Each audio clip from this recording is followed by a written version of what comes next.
Share boom channel पर एक बार फिर आपका स्वागत है।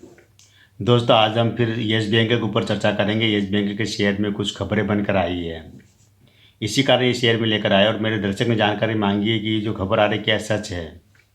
हम उस खबर का जिक्र भी करेंगे, उसके बारे में चर्चा भी करेंगे और जानेंगे कि खबर में सच्चाई कितनी है। एक बात और बता देता हूँ कि 2020 के बाद में इस बैंक येस बैंक का जो शेयर गिरा है 350 से गिरते गिरते 5.5 रुपये पर आया था। तब से इस स्टॉक के लिए मैं कह सकते हैं कि कई खबरें बन चुकी है, कई सच्ची झूठी खबरें बन चुकी है। हर बार खबर के दम पर शेयर को ऊपर ले जाते फिर वहाँ से वापस पटक देते क्योंकि उस खबर फुस हो जाती है कुछ दिनों बाद।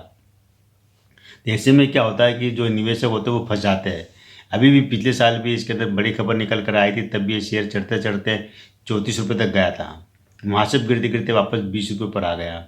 एक बार पहले खबर बनी थी, उसके अंदर भी 5.5 रुपये से शेयर चढ़ते चढ़ते 80 रुपये तक गया था और 80 रुपये से गिरते गिरते वापस 13 रुपये पर आ गया था। तो इस तरह की क्या कि इसमें जो खबरें बनती रहती है और बनेगी, आगे बनेगी, क्योंकि जब तक इसमें कोई अच्छा दमदार इनका मालिक मालिक नहीं आ जाता है, मालिक नहीं बन जाता, तब तक कोई मतलब ये बैंक जो प्राइवेट सेक्टर का बैंक है, लेकिन इसी हालत इसमें ये होता रहेगा। अभी ये बैंक क्या है कि हालांकि इसकी स्थापना तो राणा कपूर और अशोक कपूर ने की थी, जो कि 1999 में। ये दोनों बैंकर थे और इन्होंने स्थापना की थी इसकी। ये एक छोटी एनबीएफसी बैंक के ग्रुप में। बाद में इसको बैंक को आरबीआई द्वारा नॉर्मल बैंक की तरह मान्यता मिल गई। 2005 में शेयर मार्केट में लिस्ट हुई थी बैंक का। तब इसकी प्राइस रखी थी 35 रुपये के आसपास, और लेकिन वहाँ से शेयर चढ़ते चढ़ते करीब 16, 17, 1800 तक गया था शेयर। लेकिन अभी है कि गिरते गिरते शेयर वापस 20 रुपये पर टिका हुआ है। ये जो बैंक है अपने निवेशकों को हर साल डिविडेंड, जबरदस्त डिविडेंड देने वाली बैंक रहा है। कभी 5 रुपये, कभी 10 रुपये, कभी 12 रुपये, कभी 15 रुपये तक, 20 रुपये, मतलब बड़े बड़े डिविडेंड दिए इस बैंक ने। साथ ही साथ ये बैंक ने क्या है कि ये शेयर स्प्लिट भी हो चुका है। हर एक शेयर के 5 शेयर बन चुके हैं। मतलब कि अभी इसकी जो फेस वैल्यू 2 रुपये है, पहले इसकी 10 रुपये हुआ करती थी। एक बार एक फॉलोन पब्लिक इशू लेकर आए थे, एफपीओ। ये लाए थे 2020-21 के आसपास, जब ये शेयर बुरी तरह गिरते गिरते 12-13 रुपये पर आ गया था। 13 रुपये पर, तब इसमें 12 रुपये प्रति शेयर के हिसाब से एफपीओ लेकर आए थे। उसमें प्रमोटर ने अपनी होल्डिंग बेची थी और वो इस तरह से पैसे जुटाए थे। लेकिन वहाँ भी कैसे दूसरी बात भी शेयर संभल नहीं पाया। आजकल देखे जाए तो इस जो येस बैंक है यहाँ पर इसका आपको कोई प्रमोटर नज़र नहीं आएगा, क्योंकि इसके जो प्रमोटर थे राणा कपूर और अशोक कपूर, जो इसके फाउंडर भी थे, मालिक सब कुछ थे। लेकिन 2017-18 के आसपास क्या होता है, कुछ ऐसे मामले बने थे जब सभी बैंकों में जांच हो रही थी। कुछ बड़े बड़े एनपीएस को लेकर, बड़े बड़े घोटाले को लेकर, इनको लेकर हुआ हो रहे थे, जिसमें जैसे माल्या का नाम आया था, नीरव मोदी का नाम आया था, ये चौकसी वगैरह। इन लोगों ने क्या कि कई बैंकों को ज़बरदस्त चुना लगाया था।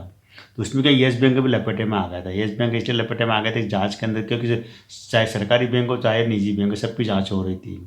यहाँ पर भी कुछ ऐसे मामले बन के आए थे कि जो इसके राणा कपूर वगैरह ने कुछ अपने करीबी हुए लोगों को बैंक का पैसा देकर कुछ फ़ायदा पहुँचाया था। और ये जब जांच में जब पाया गया तो उनको इस बैंक से प्रबंधन से बाहर कर दिया।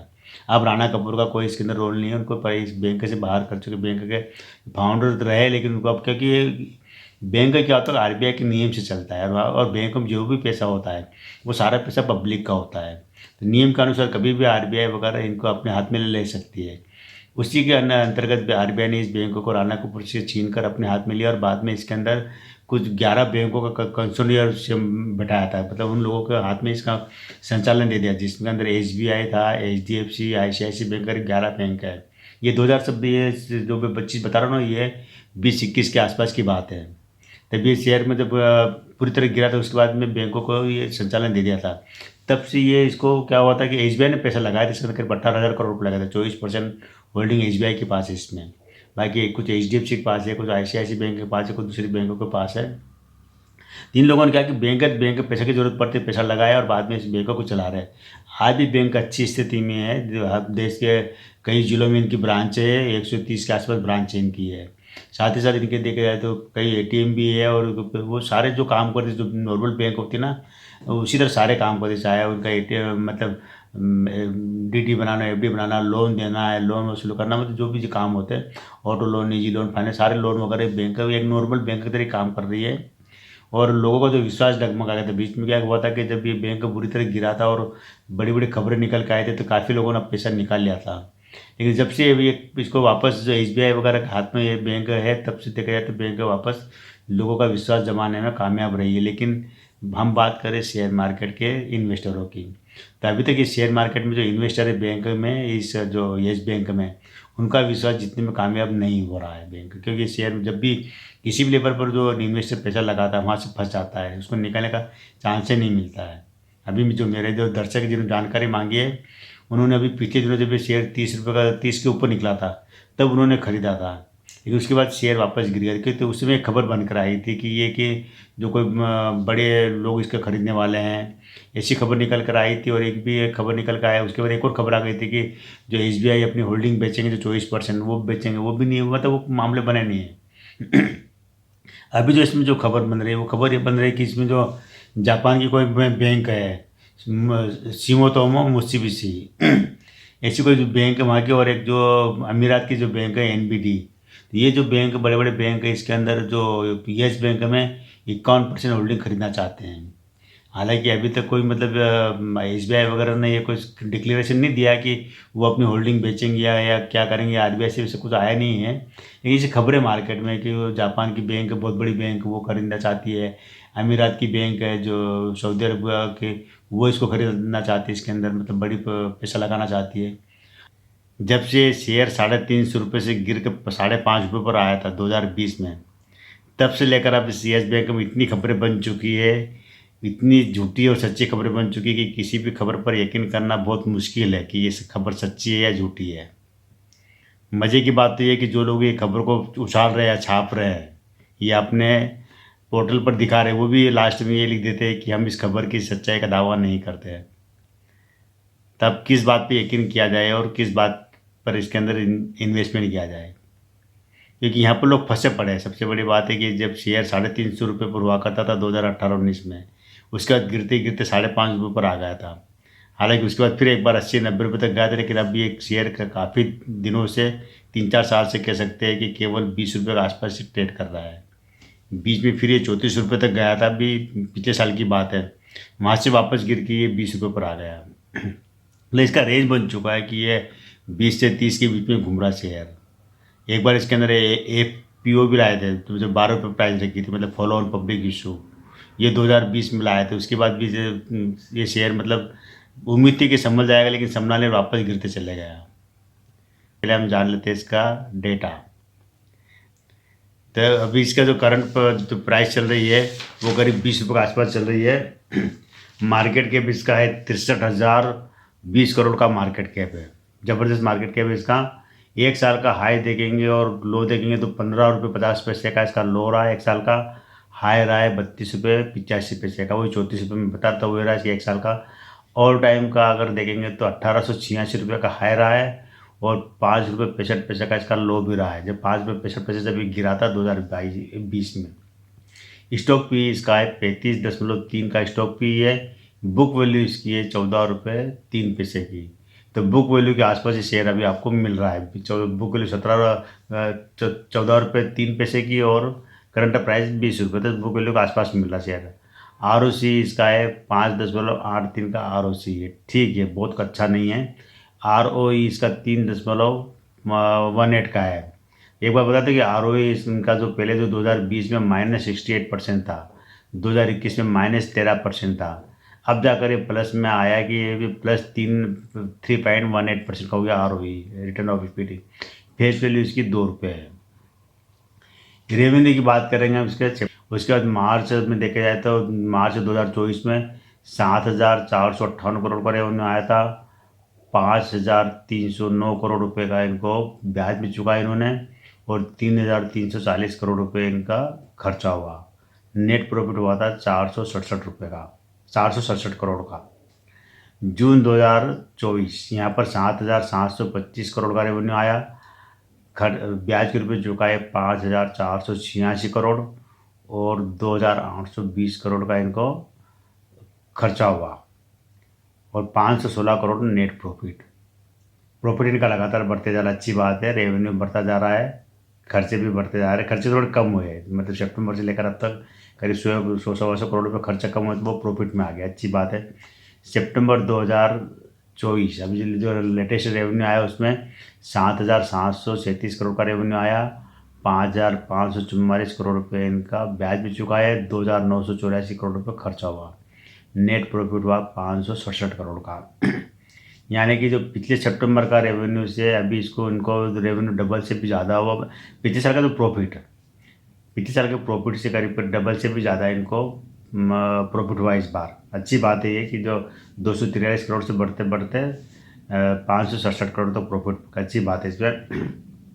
सालाना रेवेन्यू देखते, सालाना में क्या है कि 2021, 22, 23 और 24 4 साल का देखेंगे हम, उसमें पता चलेगा क्या हुआ।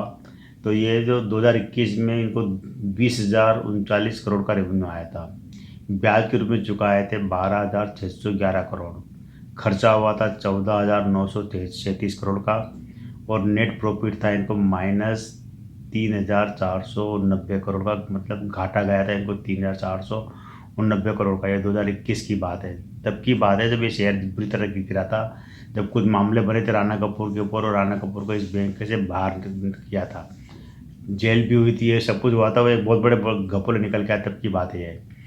और बाद में 2022 का रेवेन्यू देखते, 2022 में 19,019 करोड़ का रेवेन्यू आया, 12,528 करोड़ रुपये ब्याज में चुका है, 8,054 करोड़ रुपये इनका खर्चा हुआ।